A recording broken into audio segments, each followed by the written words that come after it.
It's that time of year where you don't have time to set your white balance, where the light is constantly changing, where you need image stabilization because your hands are shaking so much because you're freezing. It's Christmas, and in this video we are looking at 3 scenes that I filmed in the last couple of weeks. The first is a Christmas light switch on, which was great fun but really put my camera under pressure. The next is a little trip around Covent Garden that I filmed some handheld footage using S-Cinetone. And finally, we've got some amazing shots filmed down at a docks. I was able to catch a cruise liner sailing off to faraway shores. You're watching 247 Video Co, where every single shot that you see is filmed with the camera that we're talking about, and today it's the Sony A6700, my new camera which I'm learning at the moment, and the lens that we're predominantly using is the Sigma 16mm F1.4, a legendary lens. We've talked about it a lot and we're going to talk about it even more. So join me to take a look at Christmas through one of the best Christmas lenses that I've ever used, and if you're good, maybe you can put it on your list and Santa will bring it for you too.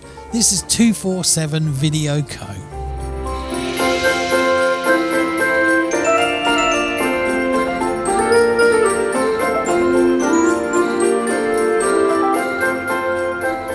You will give me a wave.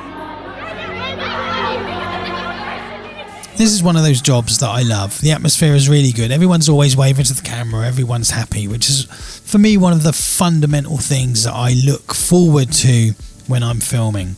Secondly, it really challenges me as a camera person, in as much as there are so many different scenarios that you have to work with. These sort of projects present a lot of situations that, as a camera person, I have to adapt to and find solutions on the spot.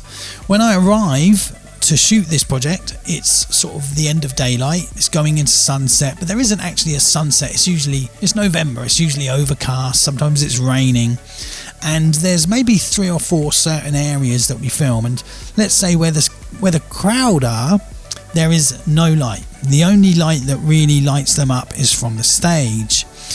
And I don't have the time to go up onto the stage to ask the lighting guys to show me, can I have some stage lighting please, out into the crowd, to set a picture profile up, and then to say, okay, I'm going to go down into the pit at the front of the stage, can you give me lighting, sort of a stage wash, as if you would be lighting up a band or an act. I don't have that opportunity, so I have to adapt to the ambient light, of which there is not much and it's constantly changing, and to the stage show, the performance lighting, the show lighting. And down by the side of the stage, where you film all the shots of people coming onto the stage, there is no light. The only light that is actually coming from it is from the building next to it, and the whole point of the night is that they switch those lights on. So when it gets dark, there really is no lighting at the side of stage. So I'm straight away into ISO 2500 with the f1.4 lens. It's already maxed out, and then I have to go to the front of the stage and film that, and that's bright lights shining into the crowd, the lights are moving. I believe you should always fix stuff on set so that when you're in post you don't have to spend time fixing things. But in this situation, it's one of the benefits of these cameras, I leave it on auto white balance, and I'll tweak it occasionally. If I'm on the stage, I might need to switch it to some kind of fluorescent lighting. Thankfully there's not too much flickering. However, you know, we are presented with a lot of scenarios that you have to deal with very quick. Now, one of the biggest situations I faced on this project this week was, they said to me, hey, there's a shot you need to get on stage in a moment. They're going to switch off all of the lights, and you're going to film, everybody's going to light it with their phones. And this sort of scenario is very, very common with live events, where something will happen and you've got literally 5-10 seconds to get on stage and get your shot. And credit where credit is due, I quickly set to 60 frames a second so that I could slow motion it if I need to. I set the ISO to 800 because I knew I was on the stage, and I was touch focusing on certain points. I just needed a second here and a second there. I wanted to get the presenter in focus for a second. I wanted to get the crowd in focus. And credit where credit is due, the camera, the lens, the setting, everything worked beautifully, so that when I came to the edit, I had the exact shots that I needed. And what you're watching here is the rushes. This is the full shot, so there will be parts that go in focus and out of focus. But overall, in the edit that I did, it looked absolutely beautiful. This was the opening shot of the video, and it was all done on autofocus, and the settings were set up in literally about 3 seconds. The other scenario, snow machine. Now, I've always been a believer that you need to put your camera through its paces. Sometimes you've just got to trust, sometimes you've just got to hope. And I know that for me to get the best shots, I have to get pretty damn close to that snow, and that sometimes my camera might well get snow on it. But the results are so worth it. You're in the moment. You just have to take a gamble. I took a gamble, and of course it just looks great. I did it a few times. My camera took a little bit of a beating. I had to spend about an hour the next day cleaning it off, very carefully cleaning off every little bit of residue.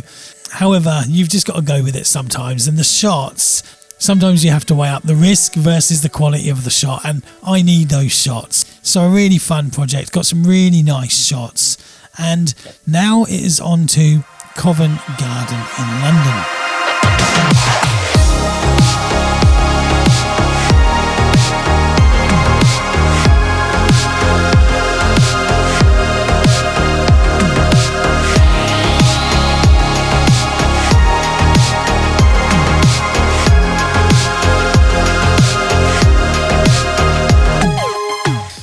For those of you who don't know, Covent Garden is in London, and it's like one of the main tourist areas, and it always has an excellent Christmas sort of feel and lights and whatever.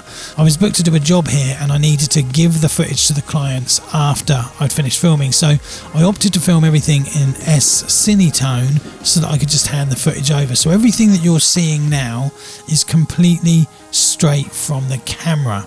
These shots, the daytime shots, were all filmed on a gimbal.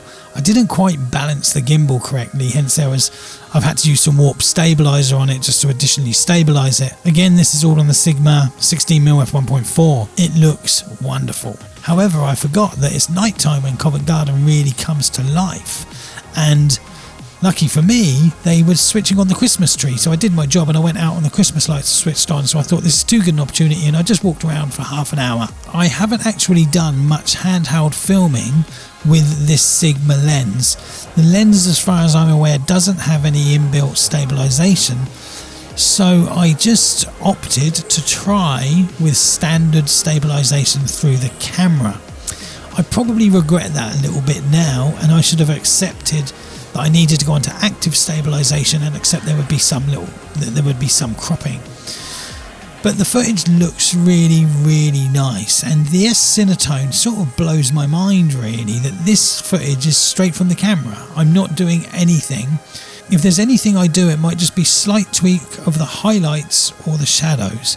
Everything that you see is direct from the camera, and this camera and this lens really do excel. You'll see occasionally, or quite often, that the autofocus struggles. It's just so many faces around, it's just picking up so many different things. And I do find that happens a lot with the sort of filming that I'm doing when I'm out in London or filming an event. It's going everywhere, and that's probably more so my error. I need to spend more time looking at the settings. If anybody wants to comment, would be great. Let me know what I need to be looking for. I've not got round to doing that yet. But I do find that when it's in focus, there's always more than enough footage for me to pull a really nice edit. And I'm getting some great edits for my clients out of the footage that you're seeing a few shots from. So yeah, I thoroughly enjoyed walking around this beautiful part of London with such wonderful lighting and such a wonderful lens and such a wonderful camera. And I just want to be clear that some of the shots I've used here I would not use in an actual edit for my client. I'm just using them here to show the good and the bad, because I personally don't like the warp stabilizer look. So I would probably go back and reshoot this with more care and attention. If I'm using the standard stabilization, I would use warp stabilizer. But some of these shots that I've shown you, you can very clearly see there's that warp stabilizer look, which I would never ever give to my clients.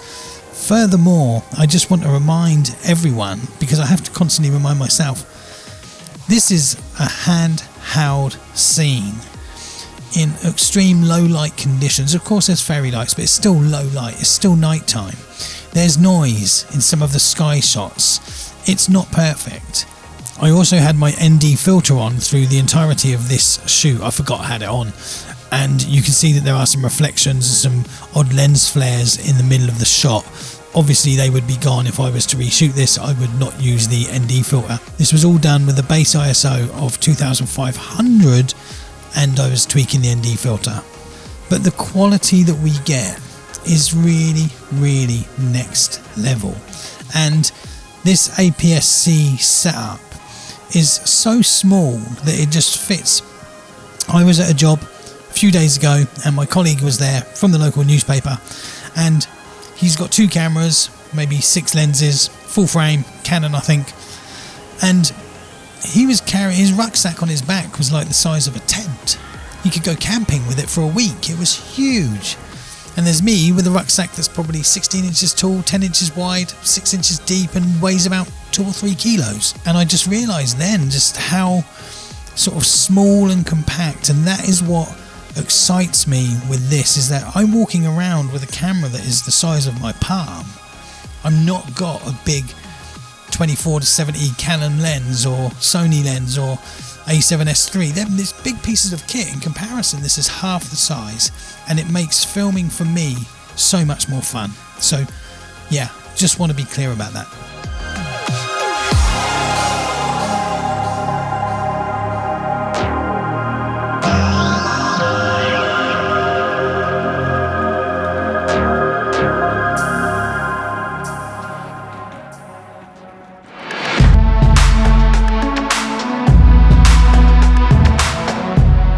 And here is our final scene, Southampton Docks. Now there's a little bit of a motivational story behind this, because this was quite a cold night. I'd had a busy few days and I didn't really want to go and film, but I had it in my head, it's a new camera, I need to get out at least 3 times a week, test some settings, had the new lens, and I thought, where can I go? I'll go down to the docks. I haven't been here for about 20-30 years.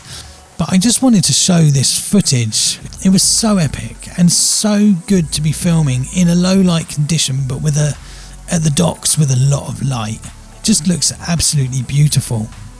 And then when I was filming, I saw there was this massive cruise liner there, and I heard its horn go, and I realised it's setting sail.